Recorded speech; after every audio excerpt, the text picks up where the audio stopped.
oyo nde Motorola ya M23 bazalendo na FARDC toza likolo ona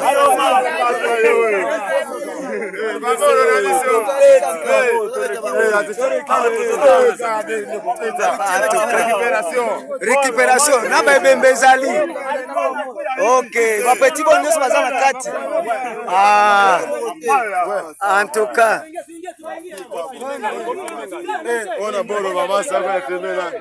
hapa tunakamata vyombo M23 Motorola yabo FARDC na wazalendo hapa wako tayari. Wazalendo na FARDC to récupérer babo, tunabaua ovyo na General Dodos awa tozana maya kadubwe PNRCA ezali likolo. En tout cas, yangoyo token équipe moi pita na peka babo samwa yambaleza moto asuka récupération toko za bibembe. American Dream. Dispense en chaîne Investment Group. Rêve américain pour la consommer lopango aux États-Unis. Plus précisément la ville où il y a Dallas. Aujourd'hui c'est possible. Pays-moi pendant 30 ans. Mais vous trompez pas l'adresse. Dispense en chaîne Investment Group. Voulez-vous acquérir une maison aux États-Unis? L'agence immobilière Dispensation Investment Group d'Elite Global, basée à Dallas, vous en donne l'opportunité. Il vous suffit de verser un acompte pour acquérir une propriété que vous payerez progressivement pendant 30 ans. Oui, vous avez bien entendu, pendant 30 ans. Contactez-nous au +1 737 420 84 24, au +1 469 720 60 93 ou au +1 737 548 51. Dispensation Investment Group, investissez dans votre avenir avec l'immobilier aux États-Unis dès aujourd'hui. Oh ma papa, ton maman lopango. Rêve américain. Venez nous contacter. Rêve américain. Tapez sur Google. S'enchaîne Investment Group. Na moke na komi baye. Lopango elenge. Lopango elenge. Ozala baye elengi pou. Héritage à banne. Rêve américain. On a consommé lopango aux États-Unis. Plus précisément la ville où il y a Dallas. Aujourd'hui c'est possible. Pays m'a pendant 30 ans. Mais vous trompez pas l'adresse. Soit sans chaîne Investment. Taka Music Band International. Bande Koba Congolais, c'est fini. C'est fini. Bakangiye. Pe awa toko beta na bino masolo bande Koba Congolais.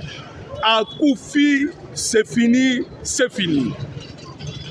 Tolobaki Congo, les ali mboka ya kosala masekite. Omoni place nini aye kosuka sikoyo. Tokobeta masolo bande Koba Congolais awa na kati ya émission. Déjà bande Kobo banda déjà kocha ba jamais na émission na biso parce que awa tokoloba mambu masobele. Komo mboka ya Nzambe, komo mboka ya bakoko, tolobaki tokolonga awa sikoyo. La victoire au Torobaki Eko Kisami Mbote Nabino ba papa Mbote Nabino ba mama Mbote Nabino nyoso tout bandeko balandi tozali na esengo koya kobeta Nabino ba bonne nouvelle ya makambo etali la République démocratique du Congo parce que ça vient de tomber toko sololango awa na kacha émission okoyeba cette bonne nouvelle oye uti kokoya ezali nini. Bande Koba Congolais, mboka oyo tellement ekembe nyokwami. Voilà pourquoi ma kanisi na biso tout awa tokoloba ezali focalisé. Paul Kagame. Nini ekomi la descente aux enfers. La descente aux enfers de Paul Kagame a tergiversé Bande Koba Congolais par des communications. Jamais, jamais, jamais, M. Kagame Akoma Kolobandenga Lobi Mikolo Oyo. Les M23 n'en parlons pas assez. Baouti Kosala, à peu près 400 communiqués. Bande Kosa tombe. Ernyoso. Des communiqués, conférences de presse, des déclarations. tout ba M23 bandeko bazali troublé. Voilà tokosolo na bino wa okoyeba. Plusieurs réunions secrètes kotaki na niveau ya Rwanda. Et Kagame coincé n'a plus de choix. Et il accepte d'aller aux États-Unis d'Amérique. Après qu'on passait par bandeko ba Congolais, na makambo na uti koyebisa yo ke réunion. Mais du moins, comme il a accepté d'aller dans les États-Unis d'Amérique,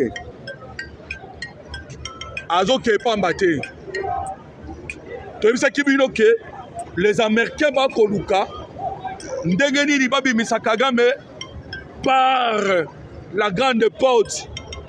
Bandeko Kagame ne sortira pas par la grande porte. Ndengazali Koluka, Kagame sortira par la petite porte. Émission. Le président Tshisekedi Bandeko, Okoyoka, la réponse farouche. Yamokozamboka Félix Antoine Tshisekedi Tshilombo. Réponse farouche. À répondre na ba bêtise tout boyoka ki ya Monsieur Kagame. À répondre yango. Et voilà maintenant Bandeko Congolais.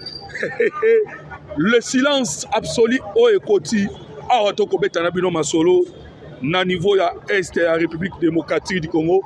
L'ennemi oyo abandaki ko essayer avec des troubles awa na moment oyo ennemi asilimane. Alors bandeko, comme je viens de vous le dire, aimez notre émission et partagez les liens pour tobeta masolo mboka Congo. Bauti kokanga kaka awa lelo. Seule la République démocratique du Congo bandeko azali yemoko. Voilà pourquoi nous vous demandons de prier pour notre Mboka Félix Antoine Tshisekedi Tshilombo. 21 infiltrés kenyens. 21 infiltrés. Bayi Kenya. Arrêtez dans beau marché dans la ville province de Kinshasa. Moment où tu as masolo bandeko, où tu as focaliser dans les États-Unis d'Amérique parce que na koyebi sabino qu'est-ce qui se passe et pour qui est arrêté. Et ni nezali kolekana na makambo eta le processus de Washington. Mais à Kinshasa va préparer coup par les étrangers. Qui sont ces étrangers? 19 hommes et 2 femmes kenyens. Bazali banani, bauti wapi, balingi nini, bandeko ba Congolais, tokobeta pe masolo nango awa parce que on est na ko sabino bazali déjà na maboko ya ba service de sécurité. Na uti kolanda la France au travers ya ba télévision na bango pe ba radio na bango. Maloba ba yi français ba koloba bandeko. On comprend que les médias sont en manipulation.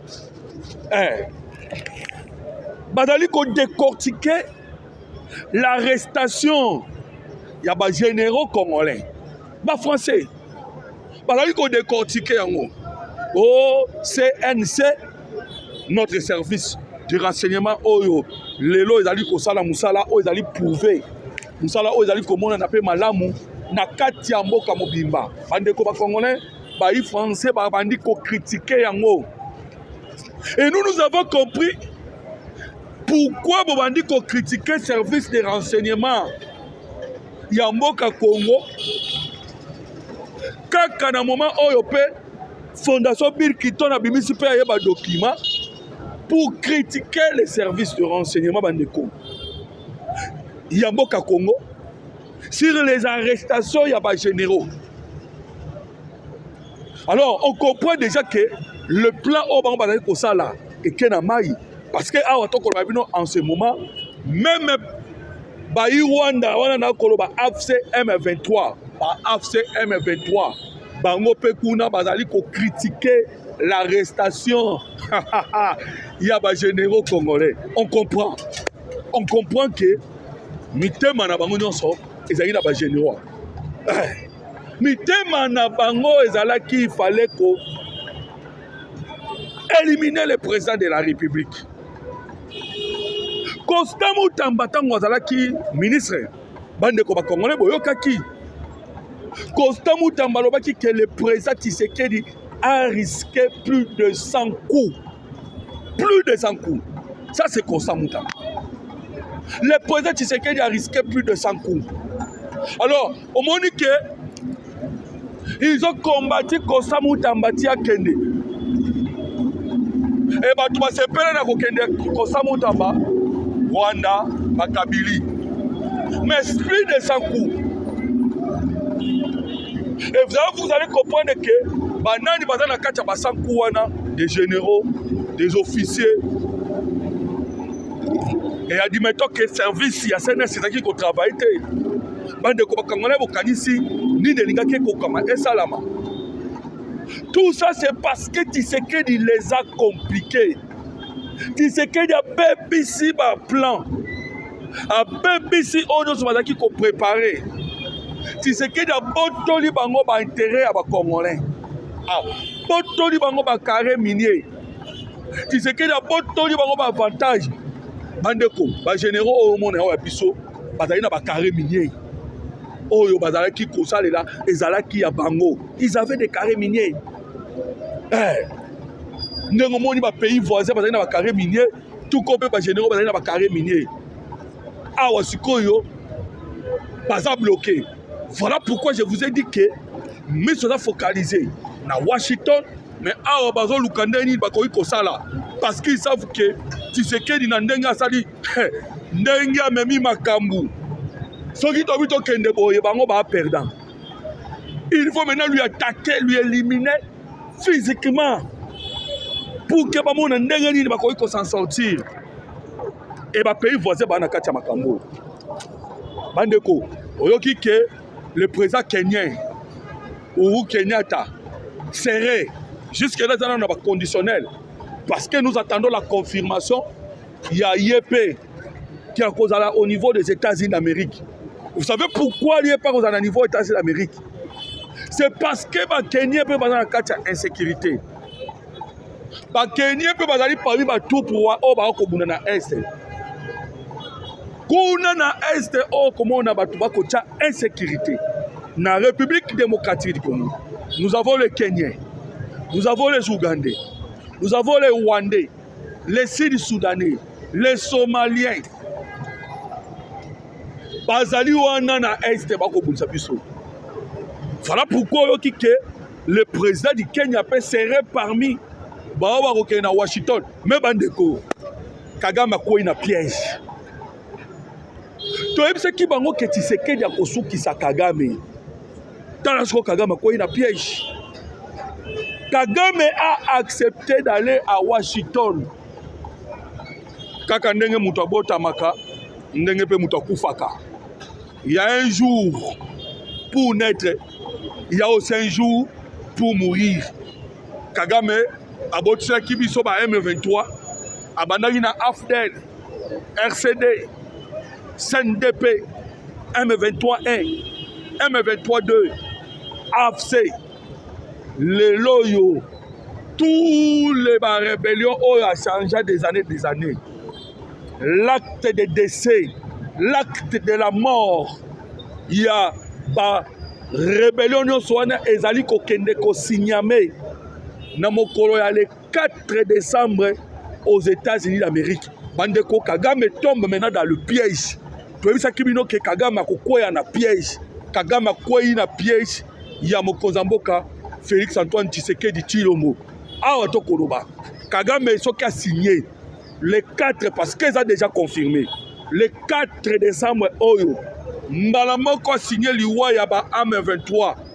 Il ne peut plus encore parler en ce nom-là. Mais le président Tshisekedi sache qu'il est. Bandeko, assis à préparer qui déjà le budget à 2026. Oh, ils ont déjà 8 milliards de dollars dans Koloba. 8 milliards ils ont déjà préparé pour na Koloba boy. Au cas où Botengami, au cas où bosali ba aventure bokoyoka moto. Kagame akoyoka moto. Déjà, Kagame part signer avec des inquiétudes. Kagame part signer avec des inquiétudes. Boyoka ki ndenge Kagame alelaki. Oh non, les causes profondes ne sont pas satisfaites. Et lorsque Kagame dit que les causes profondes ne sont pas satisfaites, cela veut dire quoi? À Lukaki, à la domination, à la pouvoir, à la influence sur la politique congolaise, sur l'armée congolaise et sur l'économie. Mais à que signer? Naïbisa ki bandeko ba congolais, oh bazalaki ko douter. Et il y a aussi l'opportunité à kofungola l'accord de Washington. Fungola l'accord de Washington, tanga yango, oko comprendre que ba jezate. Que Kagame a quelque signé l'UE ba M23. Pourquoi? Premier article de l'accord de Washington. Ils ont déjà dans le respect, il y a intégrité territoriale. Il y a République démocratique du Congo. Premier point. Et de la souveraineté. Déjà dans le lobby, respect, il y a intégrité territoriale. Dans le respect, il y a souveraineté. Il y a Mboka Congo. Les Congolais comprennent déjà que Kagame n'aurait plus encore le droit de blaguer Yakuya. Parce que Awa, maintenant c'est aux yeux et au sud de tout le monde. Il y a d'abord la résolution 2773. Et puis Kotoyo, tout ça dans l'accord de Washington. Au signé, c'est tout. Mais nous aussi, tout ça n'a pas. Voilà pourquoi le président Tshisekedi a répondu. Par la République démocratique du Congo. La RDC déjà par Naya Salobi. Non, on n'a pas de problème. Les Rwandais, c'est nos voisins. D'ailleurs, il faut que nous frontière. Le président Tshisekedi a dit non. Le cadre d'intégration économique, parce que Martin Fayulu a salakiango makelele. Martin Fayulu a lobby que Tshisekedi ouvre Atali Sabiso ni les années à cadre d'intégration économique. Lorsque Fayulu a lobby Kibongo, le président Tshisekedi lui a répondu tant que na Serbie. Ayebisi Fayulu. Mais Fayulu, l'accord de Washington, le cadre d'intégration économique, Ezali na net. Il suffit simplement d'aller au Fungoli, l'internet. Vous allez voir et vous allez lire. Mokozambo Kalobi Kagame azongi kaka na point oya yebisaki que les Rwandais sont condamnés, sont nos voisins, quand ce qui concerne le commerce entre les deux pays, ils allaient dépendre de la paix, retire tes troupes dans le sol congolais. Bandeko Kagame a quoi il piège. Une fois signé, à quoi il piège. On lui obligera maintenant à faire sortir les soldats. Pour que les autres commandants neutraliser les FDLR. Et c'est cela maintenant l'action qu'il a menée. Ndeko sala ke atika siko ba M23. A lâché les M23. Ndeko moko ayebisinga me soki Kagame a lâché ndenge bo loba parce qu'il doute. Soki Kagame a lâché ndenge bo loba parce que lui il est en train de douter. Alors mais et si Kagame maintenant prend le militaire rwandais à Komissi Bango ba M23, qu'est-ce que vous allez faire? Vous allez faire. Bandeko, vous devez savoir que si aujourd'hui Paul Kagame a quoi attaquer Bisso, ce qu'il est là Kagame, alors ça la nyonso to ko sala parce qu'il a des sous-bassements. Ndenge tolobaka, moi na so ton na nzungu. Kotonda nzungu ya Kagame qui nous attaque, c'est le soutien des États-Unis d'Amérique, le soutien de l'Angleterre, les anglo-saxons, de l'Union européenne, de la France et la Belgique, mais en signant en signant l'accord de Washington, cela mettra la fin. Il y a les Kambouetali Paul Kagame. et Kagame a signé la mort de son fils et puis Kozalaliwana Ye. Ndenge na uti koyebi sabino ke Kagame ne sortira pas par la grande porte. Kagame sortira kaka na petite porte. Bande ko epoko mona yango.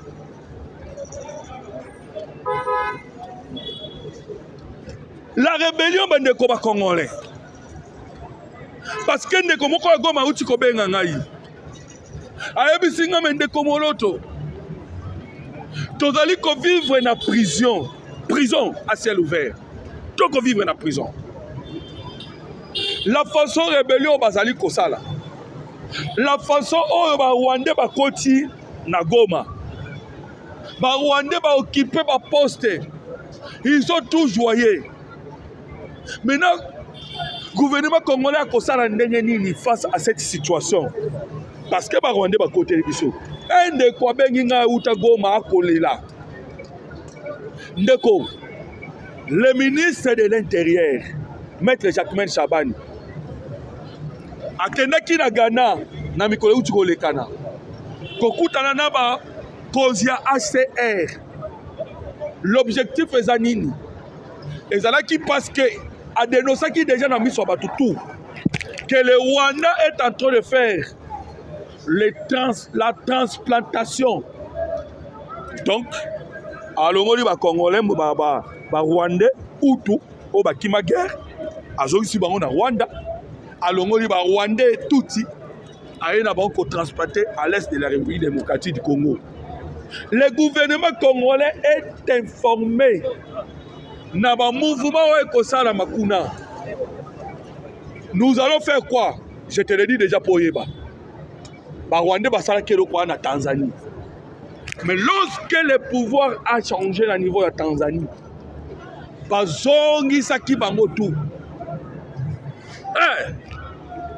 on va identifier tout le monde. Vous voyez pourquoi on a une identification salamataire, identification koya malonga, où on va identifier chaque personne. Bakoye bayo, kokono nani, babotino banani. Origine na yo wapi, on va identifier tout le monde. C'est en 2026. Emmanuel Macron a taillé na moi 1,5 milliard na humanitaire. 1,5. Mais le président Tshisekedi a dit que nous allons mettre 5 milliards. 5 milliards pour nous reconstruire le nord et le sud Kivu. Parce que déjà, bande congolais, Paul Kagame déjà c'est fini. Tu as vu ça que Kagame, il signe l'acte de la mort. Il y a M23. Pourquoi? Sokoke na Rwanda. Vous allez voir que bande na Rwanda kuna balemba déjà Kagame. Balemba ye pourquoi? Ba mama ba kufisi bana. Na SRDC. Bande ko catastrophe au Paul Kagame nde asala. Mais tellement que c'est la dictature. Mutu akoloba kuna azana noté. Balemba Kagame na deka ko saranate. Et alors maintenant bandeko, une fois la paix, parce que Kagame m'a yebike, la paix en République démocratique du Congo égale directement la guerre. Au Congo na bandeko ba utu bakolamuka. D'ailleurs, Kagame fait partie na moi Kiri Yabatuti Oba Uta na Uganda. Lui il fait partie na bango. Et le Tuti Bazali ba Kiri na ba Kiri. Il y a le Tuti originaire d'Ouganda, il y a des Tuti originaires du Burundi, il y a des Tuti originaires au Tobengaki, le soi-disant Banyamulenge. Pourquoi? Parce que bango nyonso ba panzana kana 1959. Lui, il règne en force avec Batuti, originaire, bandeko congolais, ya Uganda, na ba oyo mususu ba na Banyamulenge, na Mulenge, na montagne de Mulenge. Nde ba oyo Kagame a régné na bango. Mais le reste wana bazana déjà na bakanda à cause ya ndenga sacrifié bana na bango. À cause ndenga boma. Sachez-le bien que même blessure il y a post-génocide congolais parce que les Tutsis effectivement bakufa mais les Hutus peut bakufa ebele. Kagame a commis de massacres à l'est de la République démocratique du Congo. Bakufa na est, ce ne sont pas simplement des Congolais, même des Rwandais Hutus. Bakufa na est, il y a la République démocratique du Congo. Donc grogne ezali na ndenge osakanate. Grogne ya kosakanate, ce n'est pas pour rien bon qui James Kabarebe. James Kabarebe c'est qui? Il est le ministre Oyo Adala, l'ancien chef d'état-major. Awa et pas la mission au Congo, P. Adala qui chef d'état-major dans Rwanda. Ce monsieur-là, Azali parmi les cerveau moteur, il y a Paul Kagame. Bandeko, Bango et Longo, Abima qui vous m'a lobby que nous, on aura des problèmes lobby. Azoye bisa batulaye, batuti oya benga qui na salle, on aura des problèmes. Des problèmes pourquoi? Parce que lobby bakosala ndenge nini pour na mabe oyo basi basala na République démocratique du Congo. Ndeko na pesa numéro na sur émission pour na ko permettre na ba congolais nyonso oyo bazingi bazala informé. Na pesa bango ba vidéo ba yoka bango moko ba mona et que James Kabarebe azaki déjà kobanga. Kagame déjà ça sent la peur. Même dans l'interview, ça dit ça sent la peur. Kagame a peur. Na makambo ekoye la bango lobby. Makambo ekoye le lobby azobanga. Voilà pourquoi abimisaki déclaration na ye ya koloba ke na kosala ndenge nini tokobundaka ati soki ekosenga tokufa. Ça c'est Kagame. Alobi yango pamba te azobanga. Mais bandeko, selon la règle de la vie, Oyaloni akobuka. Kagame loko Oyalona kinaye. Soit ils a dit qu'il va obligé à buka. Et à Otogomi na taille en moisson pour que Kagame abuka ono surtout Alonaki. Donc à Otokoloba c'est fini. Mais yoka complot moko ezali bandeko. Complot ezali parce qu'il faut qu'on y ait baqué et c'est un peu de l'issue du cola l'issue. Malgré Kagame a coincé, mais c'est un peu de l'issue du cola l'issue. Yo qui rébellion mo ke fungwa mikuna na Équateur non? Rébellion fungwa na Équateur. Ah tokolo masolo. Banguna na ko biso bande ko balembaka te. Nde yango toko senga la vigilance. Il y a ba service de sécurité na biso parce qu'une rébellion les bandits dans le milieu de tout la vigilance. Mais à part rébellion et bandits kuna, mouvement moko salamaki, bande koba congolais toujours au travers d'une réunion organisée dans Rwanda. Et réunion organisée dans Rwanda, nous avons commis l'erreur. Il y a Kocha Hippolyte Kanambe comme président.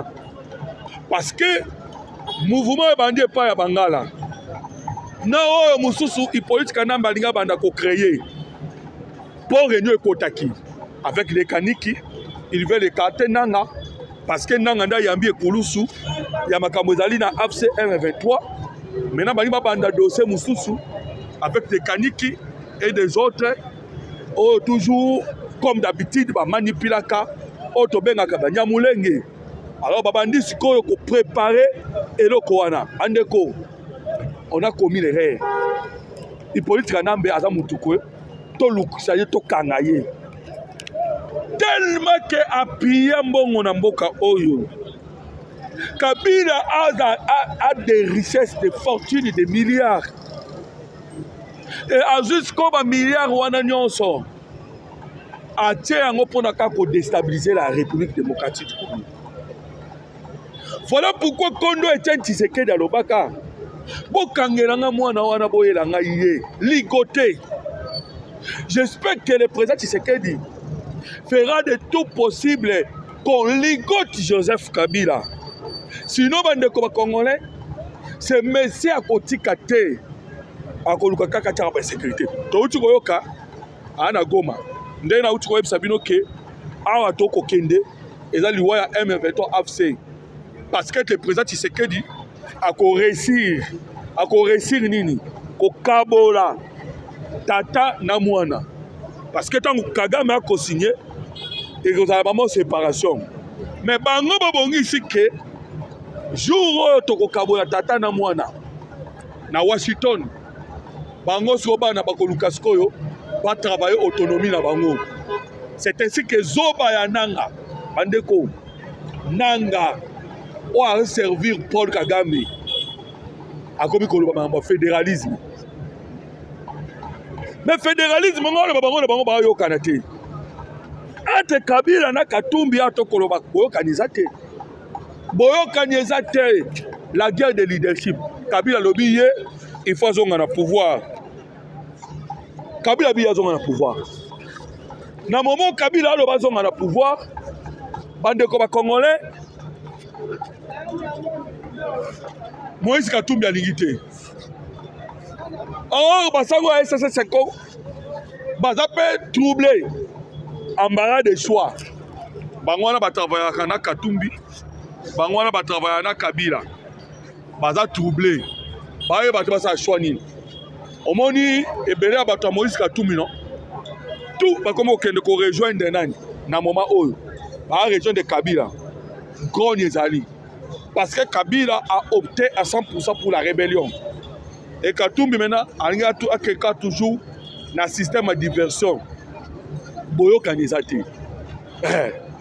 Alors, Ndena Uti Koloba, tellement qu'il a beaucoup d'argent, Mbongo le Kebele, et comme à ce moment où token de Kozwa.